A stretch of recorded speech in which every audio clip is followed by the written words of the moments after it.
What's poppin', yo?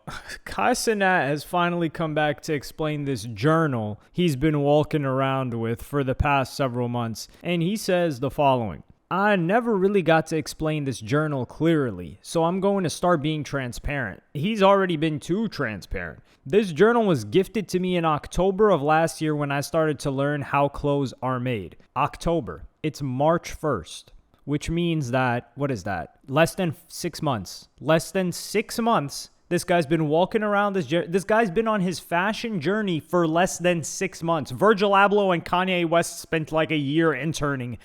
And this was after they already had fashion experience. Virgil was an architect, went to college for that. So he had elements of design already in him. And Kai Cenat's walking around here, and he's been doing this for less than 6 months. Oh my goodness. It's like, I don't want to hate on Kai Cenat, but it's like, dog, do you realize how detached you are? But anyway, he says, I decided to document everything I've been learning by writing and putting Polaroids in it. I've carried this with me ever since, and what I have started doing is scanning the pages and putting them online for anyone else learning about clothing. I'm grateful for who I've met and what I'm continuously learning. I feel like I need to share it with you guys. No, you don't. You need to share it with us. This is oversharing. So I actually went to the website and I signed in and I started opening this journal. So just in the first couple of pages, like you see him talking about the journey, right? And you also see all of these different, like a journal gifted to me as I was going around to different factories in Italy, learning and gaining as much knowledge as possible. I really wanted a videographer to document the journey by recording on camera, but I didn't have them with me yet. So here's me documenting everything with the journal and photos. Like this could have been a TikTok of a girl going to some Italian factories for the first time in her life, because that's what this is. So October 11th, the first print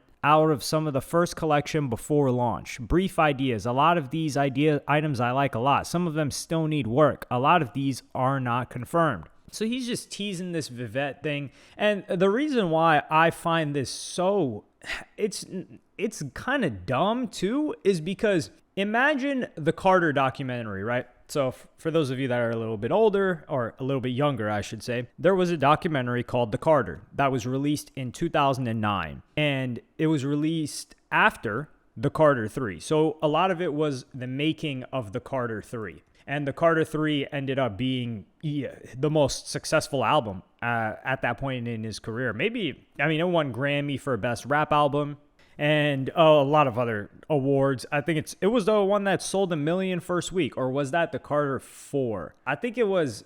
Anyway, it was one of the best-selling albums first week. Yeah, it sold over 1 million copies first week. So it went platinum first week, not the fake platinum with these putting a hit on. And there were also a lot of leaks involved, but it shows the entire process. Now, when did I say it released? 2009. The Carter 3 released in 2008. This was filmed during that process, but was it teased? No. Was it released? No. And why not? Because they wanted to wait and see what the hell happened with the Carter 3. If the Carter 3 sold 20K first week, and it was a massive flop and everybody thought it was trash and there was no hit and there was no lollipop and there was nothing, because keep in mind, the Carter 3 had to get remade because the original Carter 3 just leaked. So much stuff ended up leaking. So Wayne was just like, all right, let's get back in. And it's a great documentary. Like, if you like Lil Wayne, you've probably seen it if you're a little bit older, but if you're a fan of Lil Wayne, I really suggest you watch this, because you get an insight into the work ethic of somebody like a Lil Wayne. Keep in mind, Lil Wayne was already rapping for 20 plus years before he did this documentary. Anyway,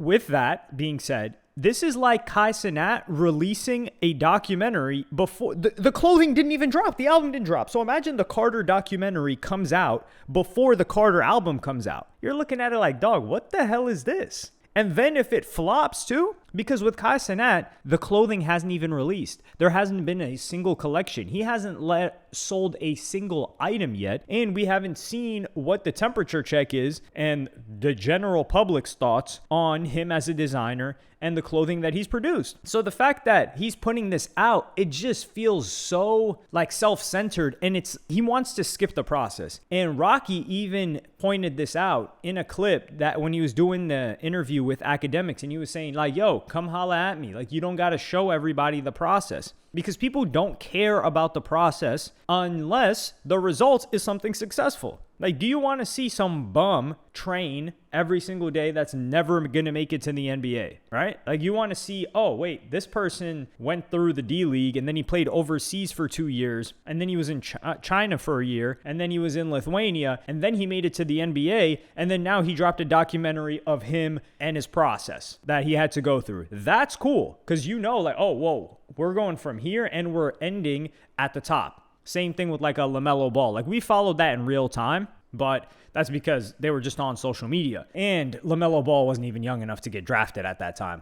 What they were doing with LaMelo and LiAngelo by like sending him, I think, 1 year in Lithuania, 1 year in Australia. That was really cool. And actually, if a documentary comes out about that, that would be really entertaining and really cool. But with a Kai Cenat, you're not even at the destination yet. And this is where I think it's just this influencer, streamer, oversharing ideology. And frankly, I'm going to show you guys a graph right now. Kai Cenat, this is, for those of you, it's a Dunning-Kruger effect graph. But basically, the x-axis is how good you are at something. Also, and then the y-axis is how confident you are about something. So, and it's also time as well. So, for example, early on, everything seems kind of easy. You're like, yo, that's light work. I could do that. And then you start, and it's kind of, and then you hit the valley of despair, which is when you realize, yo, this is way harder than I thought. It's like rapping, right? Especially when you hear rappers that sound like they make it look easy. You're like, yo, rapping must be easy. Making music must be easy. You go in there, you try to make a song. Let's say you even have the beat ready, you have an engineer, and it sounds like trash. Or you might think it sounds good. And then everyone's telling you, like, yo, this is terrible. You spend a couple of months and you're like, damn, I really suck. And this is after a couple of months. So after a couple of months, you're less confident than you were on day one. And that's like valley of despair. I don't know if Kai Cenat's reached that yet. But Kai Cenat's at the point of the top of Mount Stupid. He's there with the clothes. He's there like showing up at Fashion Week. Dog, October. This is what really set me off. Like, this isn't something that he's been doing forever. This is something that he just got into. Like, Bruce Drop 'Em Off has a better, like, Bruce Drop 'Em Off used to sell clothes. When he was like 16, 17, it was called like Condones, Condones. So he had attempted to like somewhat do like a fashion type of business. So it would make sense if a Bruce, and even a Bruce, isn't going to do something like this. So the fact that Kai Cenat's out here making a documentary about him learning something that just started in October and he's putting the stuff out like we care is so self-centered, like big-headed. Like, what the hell is wrong with you? Like, you should do this. I'm not saying he shouldn't document this. He should document this, but keep it to himself. Drop the clothing, and then, but I think this is like a promotional strategy, but this is what Kai Cenat's going to learn, and it's going to be a tough lesson. You want the respect of your clothing to leave your sphere of influence. So the best thing for Kai Cenat's clothing brand to be successful is for somebody who has no idea what the hell Kai Cenat is, or who the hell Kai Cenat is, or what a Vivette is, or what a journal is, or what Italian factory he went to. They just see a clothing item and they're like, damn, that's cool. And someone says like, yo, where'd you get that? They're like, oh, I don't know, I bought it. Well, obviously, like, you would have to go to his store, but like, oh, I just saw it on Instagram and I thought it was cool. And you're like, do you know who Kai Cenat is? That's his brand. He's like, I've heard of that guy. I didn't know it's his brand. But if it's going to be your fans that are buying the clothes and it sells out, because I think it's going to sell out because his fans are going to want to buy it and they're probably going to want to resell it. But then why would you even stop streaming? Because if you just kept streaming, kept doing content, and put out the clothes, they would buy it anyway because they're your fans. So seeing this, it's just like this little childish journal. It's so self-centered from what I'm... Not self-centered because I don't think like Kai Cenat thinks he's like the hottest thing. But I think he's trying to shortcut everything. And you cannot shortcut greatness. It's impossible. You cannot. Everybody put in their dues. Look at Ye. Ye's been in fashion for, let's just say, his first collaboration. Not only has Ye been into fashion since he was a child himself, which this is something that Kai Cenat just recently picked up 2 to 3 years ago when he started getting money. But Ye's been into this stuff and style since he was a kid. When did he really start having success? Like, the first Yeezy collection didn't even perform that well. Like the MSG one, or that was like season 3, I think. But the MSG moment with The Life of Pablo, that collection didn't do that well. It wasn't until like the Gap stuff did well, but it wasn't until maybe like late 20 teens, like 2018, 19, 20, and onward, especially now that he's doing everything on his own. And before that, he had partners. So now he's doing stuff on his own. And it wasn't until now that it started doing well for him. Well, he started off more with shoes because shoes always did well for Ye. But even then, that's 2016. So he's been in the fashion game for well over a decade.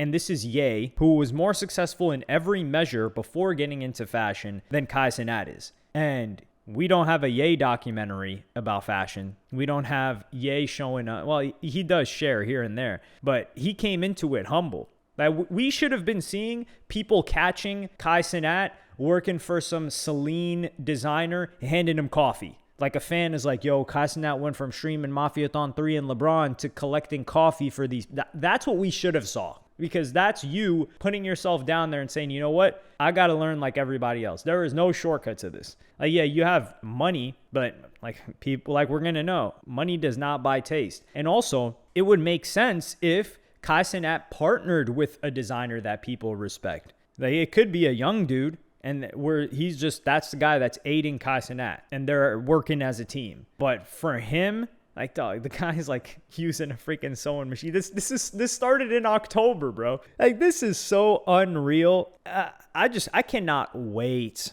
I cannot wait to see this collection, man. I really cannot, because it's gonna sell. It's not. That's not a thing. But are people going to clown this? Are they going to say it's trash? Because fashion is subjective, but you are objectively trash if you've only been doing something for a couple of months. Like, did those people at the Italian factories tell them how long their family's been in this and how long they've been working on design? This is why you got to respect. He needs to get the hell out of Italy. He needs to spend some time in Japan. He needs to spend some time at a omakase where they tell him, like, yo, these guys spent years just looking. He needs to watch that documentary, actually, about the sushi chef. These people spending years just learning about rice.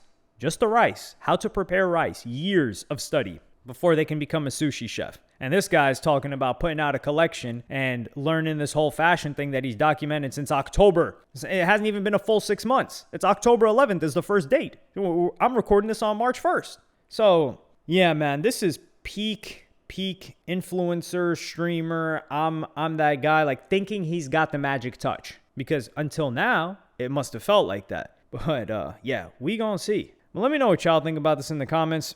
Am I hating? Or do I got a point? And there's a little bit of hate attached to it. Like, dog, how are you going to put out the documentary before the product even comes out? Like, imagine doing a, I don't know, Taylor Swift tour documentary. Like, this is how we're preparing the tour. This is the places we're booking. And then you show up and nobody's at the show. Show is half empty. Uh-oh. You're going to look goofy. But let me know in the comments. Like, subscribe, and hit the notification bell if you enjoyed. And I'm going to see you on the next one.